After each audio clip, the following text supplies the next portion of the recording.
Rumah tangga adalah medan ujian terbesar manusia. Banyak orang kuat menghadapi dunia luar, tetapi roboh saat menghadapi pasangannya sendiri. Ada yang rajin sholat, namun emosinya mudah meledak. Ada yang hafal nasihat agama, namun kalah oleh hatinya saat berhadapan dengan pasangannya. Karena itu Rasulullah Shallallahu Alaihi Wasallam menyebut, sebaik-baik kalian adalah yang paling baik kepada istrinya.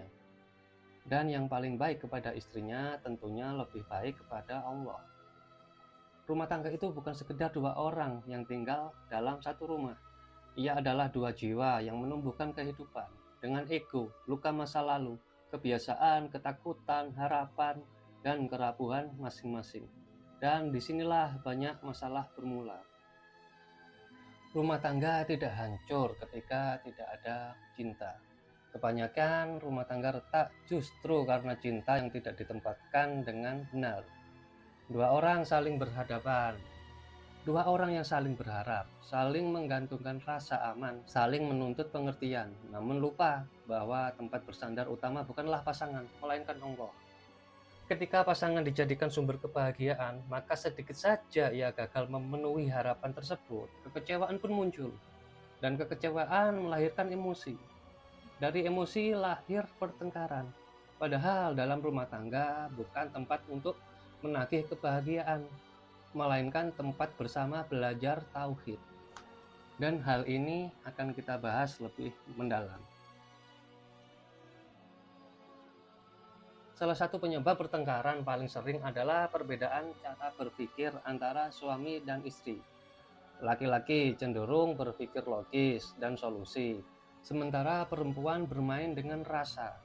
Ketika istri bercerita, ia sering hanya ingin didengar. Ketika suami mendengar, sang suami langsung ingin menyelesaikan permasalahan tersebut. Disinilah benturan terjadi. Istri merasa tidak dipahami, suami merasa tidak dihargai. Padahal masalahnya bukan pada siapa yang salah, tetapi pada ketidaksadaran akan perbedaan fitrah. Dan tauhid mengajarkan bahwa Allah menciptakan manusia berpasang-pasangan, bukan agar mereka sama, tetapi agar saling melengkapi. Jika perbedaan ini disadari sebagai ketetapan Allah, maka yang muncul bukan marah, bukan emosi, tetapi saling belajar memahami. Cara meredakannya adalah dengan menurunkan ego dan memperbaiki niat. Sang suami belajar mendengarkan tanpa menghakimi, dan sang istri belajar menyampaikan tanpa menuntut. Dan niatnya bukan untuk ingin menang, tetapi ingin menjaga amanah Allah. Dan suasana rumah akan melunak dengan sendirinya. Banyak pertengkaran rumah tangga bukan lahir dari peristiwa hari ini, tetapi dari luka lama yang belum sembuh. Luka masa kecil, pola asuh dari orang tua, pengalaman ditinggalkan, pengalaman tidak dihargai, atau pernah dikhianati. Semua luka itu ikut masuk ke dalam pernikahan. Ketika pasangan berbuat sedikit saja yang mirip dengan luka lama, emosi langsung meledak.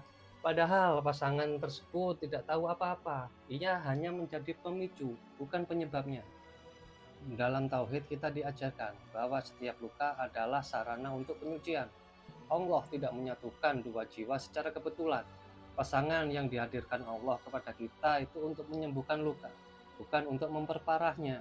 Namun penyembuhan terjadi jika seseorang mau jujur pada dirinya sendiri dan tidak menjadikan pasangan sebagai kambing hitam. Cara meredakannya adalah memperbanyak istighfar dan doa, serta berhenti menuntut pasangan menyembuhkan luka yang seharusnya diserahkan kepada Allah. Pasangan itu hanyalah teman perjalanan, bukan penyembuh rohani. Banyak pasangan yang sudah merasa berkomunikasi, padahal yang terjadi hanyalah saling meluapkan emosi. Kata-kata keluar tanpa adab, nada suara meninggi, bahasa tubuh menutupi diri. Semua itu memicu pertengkaran yang seharusnya bisa dihindari. Dalam Islam, komunikasi bukan hanya soal kata, tetapi soal niat dan adab. Rasulullah Shallallahu Alaihi Wasallam adalah teladan terbaik dalam berbicara kepada istrinya, lembut, menghargai, dan penuh kasih. Bahkan ketika berbeda pendapat, beliau tidak merendahkannya. Dan cara meredakan konflik komunikasi adalah dengan menghentikan percakapan saat emosi memuncak. Diamlah sejenak, berwudu, sholat 2 rakaat, lalu kembali berbicara dengan niat memperbaiki, bukan menyerang, bukan berperang. Karena tauhid menuntun lidah kita untuk tunduk kepada hati yang takut kepada Allah. Tekanan ekonomi sering menjadi pemicu pertengkaran yang berulang. Kekurangan uang membuat emosi mudah naik. Kebutuhan yang tidak terpenuhi melahirkan rasa kecewa, lalu pasangan saling menyalahkan. Padahal rezeki bukan angka semata, rezeki adalah ketenangan, rezeki adalah kecukupan, rezeki adalah keberkahan. Ketika pasangan lupa bahwa Allah adalah Ar-Razzaq, maka tekanan dunia akan terasa 2 kali lebih berat. Dan cara meredakan hal ini adalah bukan dengan saling menuntut, tetapi dengan menyatukan visi tauhid, yaitu hidup sesuai kadar, menurunkan gengsi, menghindari hutang yang tidak perlu, dan saling menguatkan dalam sabar. Karena rumah tangga yang bertauhid tidak diukur dari mewahnya, tetapi dari keberkahan dan ketenangannya.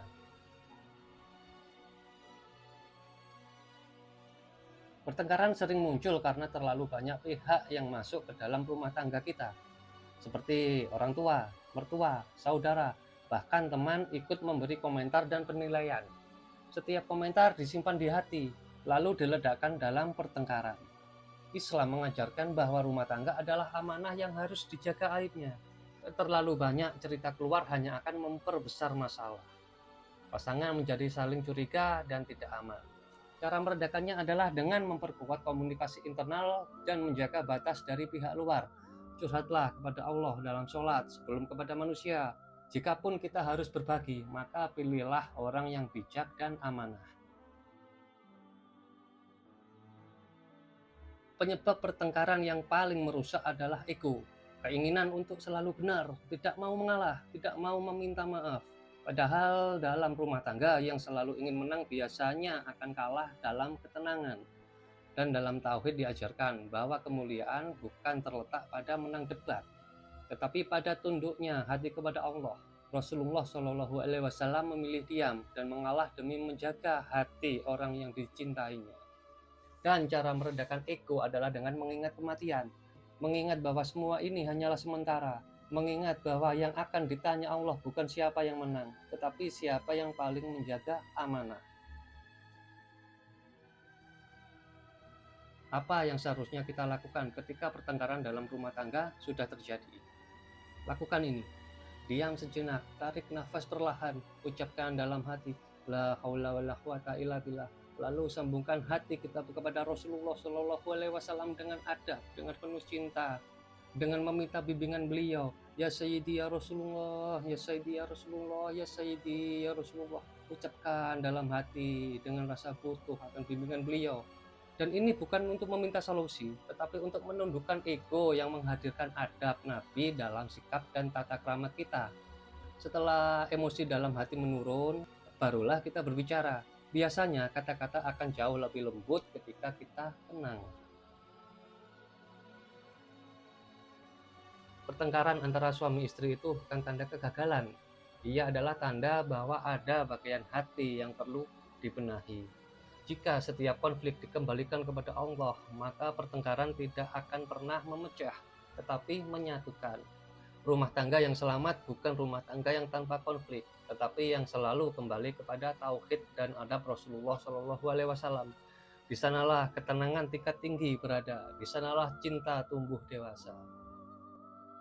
Dan pada akhirnya rumah tangga bukanlah tempat untuk membuktikan siapa yang paling benar, tetapi tempat untuk melatih hati agar tunduk pada Allah Subhanahu wa taala.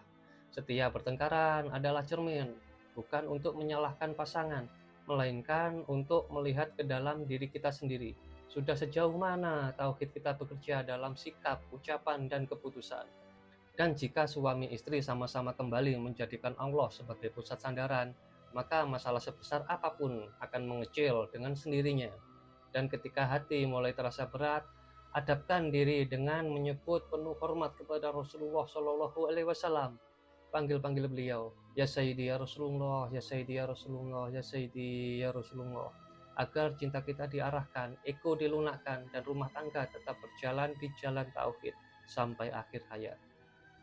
Wabillahi taufiq wal hidayah. Wa minar rasulihi sallallahu alaihi wasallam asyafa' wa tarbiyah. Wa minal ghawasi azas saman an-nadr wal barakah wal karamah. Wassalamualaikum warahmatullahi wabarakatuh.